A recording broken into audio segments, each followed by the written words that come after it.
കുറച്ച് സീരിയസ് ആയി ചില കാര്യങ്ങൾ പറയാനുണ്ട്. വളരെ സീരിയസ് ആയ ചില ദൃശ്യങ്ങൾ കാണിക്കാനുണ്ട്. ഇന്ന് കണ്ടതിൽ വെച്ച് മനസ്സിനെ ഏറ്റവും ആശങ്കപ്പെടുത്തിയ ചില ദൃശ്യങ്ങളിലേക്ക്.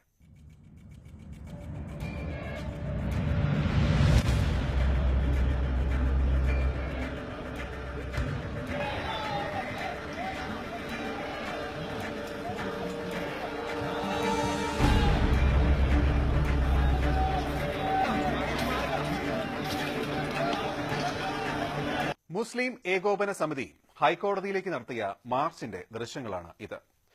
സാധാരണ രീതിയിൽ ഒരു മാർച്ച് വരുന്നു, പോലീസ് ബാരിക്കേഡ് വെച്ച് തടുക്കുന്നു. പക്ഷേ ഇവിടെ പല സമരങ്ങളിലും നമ്മൾ കാണാറുള്ള പോലെ ബാരിക്കേഡ് തകർക്കാനുള്ള ശ്രമം തുടങ്ങി. സ്വാഭാവികമായും പോലീസ് ജലപീരങ്കി പ്രയോഗിച്ചു.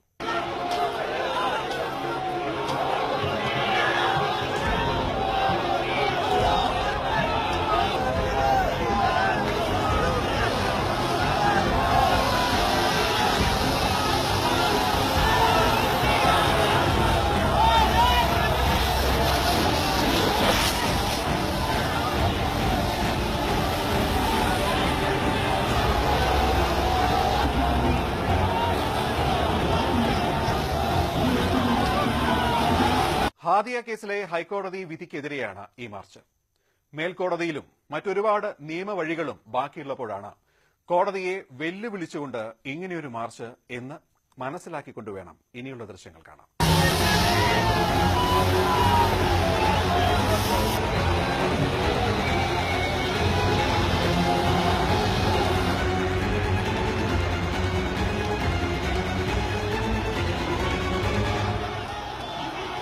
ബാരിക്കേഡുകളും ജലപീരങ്കി പ്രയോഗവും പോലീസിന്റെ ലാത്തിവീശലുമൊക്കെ സ്ഥിരം കാണുന്ന നമ്മൾ കാണാറുള്ള കാഴ്ചകളാണ്. പക്ഷേ ഇനി നമ്മൾ കാണുന്നത് അത്ര പരിചയമുള്ള ഒരു കാഴ്ചയല്ല. പോലീസിന്റെ ജലപീരങ്കി വാഹനം അതിന്റെ മുകളിൽ കയറി സമര നേതാക്കൾ പ്രസംഗിക്കുന്നു. അതായത് അവരുടെ പ്രസംഗത്തിന് പോലീസ് വാഹനം വേദിയൊരുക്കുന്നു.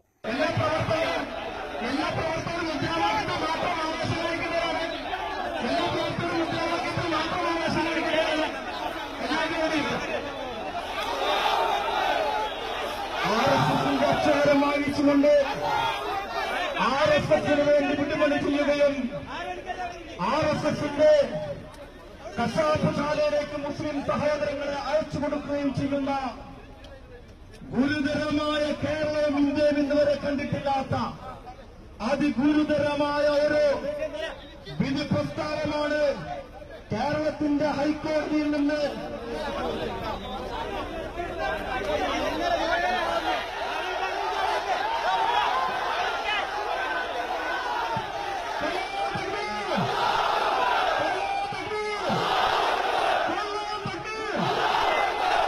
അധികം സമരങ്ങളൊന്നും നമ്മൾ കണ്ടിട്ടില്ലെങ്കിലും ഇങ്ങനെയൊരു സമരത്തിന്റെ ദൃശ്യം ആദ്യമായിട്ടാണ് കാണുന്നത് എന്നാണ് എന്റെ ഒരു ഓർമ്മ. സാധാരണ രീതിയിൽ സമരക്കാർ വേദി ഒരുക്കാറുണ്ട്, പോലീസ് വേദി നിശ്ചയിച്ച് നൽകാറുണ്ട്. എന്നാലും ഒരു പോലീസ് വാഹനത്തിന്റെ മുകളിൽ കയറി സമരക്കാർക്ക് പ്രസംഗിക്കാൻ പോലീസ് തന്നെ വേദി ഒരുക്കുക എന്ന് പറയുന്നത് അടുത്തിടെയൊന്നും കണ്ടിട്ടില്ല, കേട്ടിട്ടില്ല. ഇനി ആ വേദിയിൽ നിന്നുകൊണ്ട് അവരെന്താണ് പറയുന്നത് അതുകൂടി കേട്ടാലേ ഈ ദുരന്തത്തിന്റെ ചിത്രം പൂർണ്ണമാവും. നമ്മൾ വളരെ സമാധാനപരമായിട്ടാണ് പരിപാടി നടത്തുന്നത്. വളരെ സമാധാനപരമായിട്ടാണ് എന്ന് ഇടയ്ക്കിടയ്ക്ക് പറയുന്നത് വളരെ നന്നായി. ഇനി അത്ര സമാധാനപരമല്ലാത്ത ആ വാക്കുകളിലേക്ക്. RSSന്റെ കശാപ്പുശാലയിലേക്ക് ഇസ്ലാമിലേക്ക് വരുന്നവരെ കശാപ്പുശാലയിലേക്ക് ആനയിച്ചു കൊടുക്കുന്ന പണിയാണ് കേരള ഹൈക്കോടതിയിലെ കെ സുരേന്ദ്രമോഹൻ എന്ന് പറയുന്ന ജഡ്ജി RSSകാർക്ക് വേണ്ടി ചെയ്തുകൊണ്ടിരിക്കുന്നത്. പോലീസ് വാഹനത്തിന് മുകളിൽ കയറി ഈ നാട്ടിലെ ജുഡീഷ്യറിയെ, ന്യായാധിപനെ പരസ്യമായി വെല്ലുവിളിക്കുന്നത് കണ്ടിട്ടും സംയമനം പാലിച്ച പോലീസിന് നല്ല നമസ്കാരം. പക്ഷേ പ്രാസംഗികർക്ക് അത്ര സംയമനം ഉണ്ടായിരുന്നില്ല. അവർ അങ്ങ് കത്തിക്കയറുകയാണ്.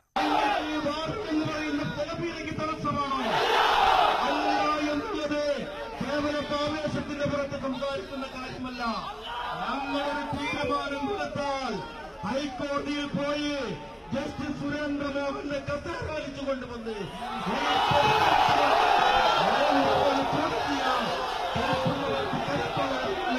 രാജ്യത്തെ മുസ്ലിംകൾ നാമപ്പെടുത്താൻ ഞാൻ ആഗ്രഹിക്കുകയാണ്. ഇത് തീക്കളിയാണ്.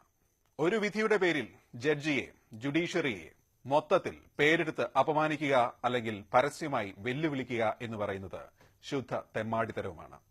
ഇത് കാണാതിരിക്കുന്നത് കണ്ടിട്ടും കാണാത്തതായി അഭിനയിക്കുന്നത് അപകടകരവുമാണ്. അതുകൊണ്ട് തന്നെയാണ് ഇത്രയും ഭാഗങ്ങൾ ഇത്രയും സമയമെടുത്ത് ഞങ്ങൾ പ്രേക്ഷകർക്ക് മുന്നിൽ കാണിച്ചത്.